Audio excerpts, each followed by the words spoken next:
Alright, today we're here to react to the biggest problem in every Dragon Ball GT saga. That's a long title. Let's get straight into it. Hey, if you enjoy my content, maybe you should join the Discord too. I'm not saying maybe you should join the Discord. You should join the Discord. Join the community. Dragon Ball is by GT. Big Toon, by the way. For me, it's easily the most disappointing Dragon Ball series to date. I just started the vid. Okay. Take a photo. That was 5 seconds. You can't ignore some of the most glaring issues in the franchise either. So, we've already gone over the issues in every Dragon Ball Z saga and Dragon Ball Super saga. I'll come back to those if I enjoy this We're going to be highlighting the biggest problem in each saga in Dragon Ball GT. Dragon Ball GT has 4 major sagas. The Black Star Dragon Ball saga, the Baby saga, Super 17 saga, Is that really and the a saga? Shadow Dragon saga. Okay. And for the sake of going in order, I'm going to start with the Black Star Dragon Ball saga. Now, I could go so many different places with this one. I could choose to talk about how slow this arc was or how boring it was at times, but no. The biggest problem with the Black Star Dragon Ball saga is one that kind of persists throughout the entire show, but is feels most like filler. present here, and that is the inconsistent tone.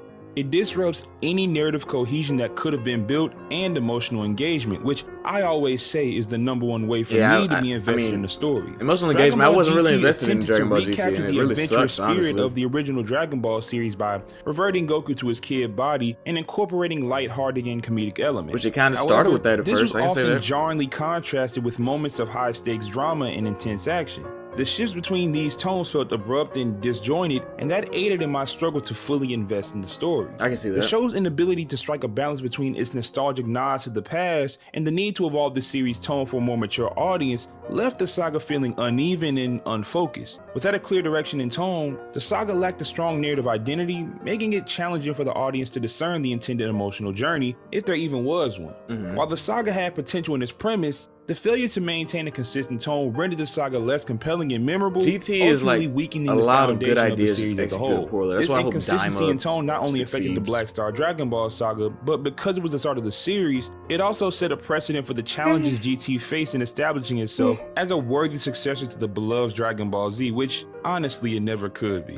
Now the next saga is the Baby saga, and man did this one have the concept of Baby, a Tuffle genetically engineered to seek revenge on the Saiyan race, added layers to the franchise by I like introducing Baby, a villain with a actually. legitimate grievance. The Saiyans had wiped out the Tuffles, and Baby's return to reclaim what his people lost brought a moral complexity that isn't normally explored What were the within original Dragon Ball. Tuffles? What His would they even ability look to like? possess others, especially turning Earth's defenders against each other, created a sense of tension and emotional stakes that elevated the usual combat-driven narrative. All of that is great, but the saga's biggest problem is that there's either an extreme lack of build-up or flat out telling the audience much of what will happen. Put it in shorter terms, this saga has a problem with foreshadowing. Okay. Now, I'm not saying that every single event needs to be seen from a mile away. I'll give some examples of what I mean. Baby is supposed to be the culmination of the thirst for revenge an entire race has for the Saiyans. This grudge is historic. It goes back a long time. When Baby meets Vegeta and just mentions King Vegeta, Vegeta laughs and somehow knows that Gohan is being possessed by a Tuffle. Why There's would he know literally that? no Yeah. backstory, no flashback, Not to say it out loud. Yeah, explanation, why would he know that? And even when Vegeta magically figures this out, he just laughs it off. I feel like Baby being a Tuffle is supposed to be one of, if not the biggest plot point in the entire saga, but Vegeta has no reaction, so why should I?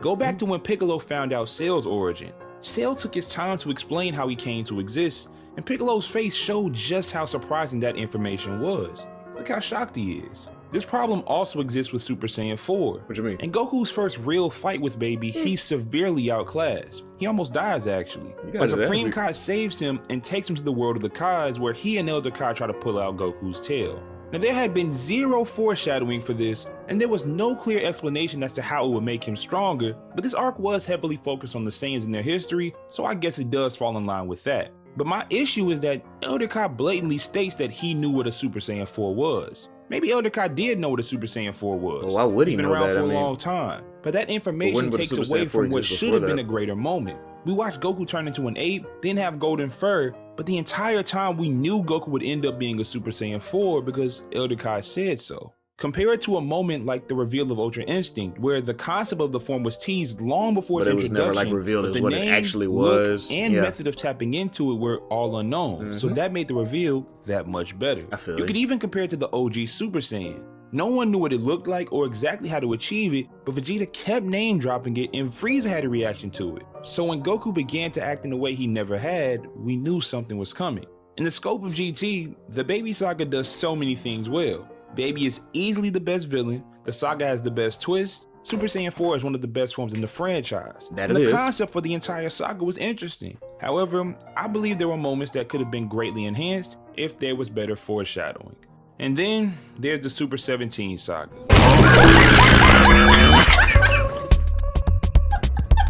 Shadow Dragon Saga to me is the most solid saga from start to finish in GT. I do prefer the Baby Saga because it peaks higher, but I do believe that the Shadow Dragon Saga was the most consistent. Okay. Yet the biggest issue with this saga is the story execution. The idea of the Dragon Balls, which had always been symbols of hope, turning into corrupt entities It's due a to great idea, overuse was a 100%. brilliant It's just idea. execution. It raised questions about All the of the- consequences of relying too heavily on miraculous fixes. The saga All of the Shadow Dragons suck except for Nova, Ice, and Omega. All of them did are struggle with pacing, irrelevant. but that's more. All of those problems lead to the biggest problem, which is story execution. And that could honestly be seen as a problem for the entire series. Dragon Ball GT's creators couldn't come up with an interesting and engaging story from the start. There were many interesting ideas that never materialized into something greater. For Dragon Ball, the creative backbone was Akira Toriyama's manga, which generated enough excitement to sustain a long-running anime. And there was no But manga when for GT, it Toriyama was stepped just back for written by GT, Toei, right? the team was left to create the rest of the series themselves, and they did not even come close to the standard that Toriyama left. Unlike Dragon Ball Super, where Toriyama provided outlines and ideas, giving Toei a roadmap to follow, GT lacked that crucial guidance. Dragon Ball GT suffered Wasn't from an Akira long-term booking. Toriyama-shaped gap in his storytelling. I've always given GT credit for its cathartic ending, but as I I do get enjoy the older, ending. I realized that ending could have been placed at the end of Dragon Ball Z and nothing would change. That ending isn't enhanced by GT at all. Before the end of the video, I want to say that, yes, I know the animation was bad in GT. The voice acting left a lot to be desired, and there are a lot of moments where Goku didn't seem like Goku. But GT was a last-minute project, and picking those issues were the low-hanging fruit. So let me know down in the comments what the biggest problems in each Dragon Ball GT saga was for you. And with that being said, I mean, I didn't really disagree with anything that dude had to say. You know, just GT, just a lot of people just say GT sucks, would have never watched GT, but there are some good things in GT, like, but majority of it is bad. It's like 80-20. When it peaks, but when it's low, it's really low. Super at the at least Super when Super would hit, it's like like that. When Super was kind of low, it'd be like about right here. When GT was low, it's right here. You know what I'm saying? So it is. I don't know, man. GT just. I ain't gonna say it shouldn't have been made because we did get some moments from it. We did get some things. We got Super Saiyan 4 from it. I really like Super Saiyan 4. But with that being said, like, subscribe, leave a comment. Have a good one.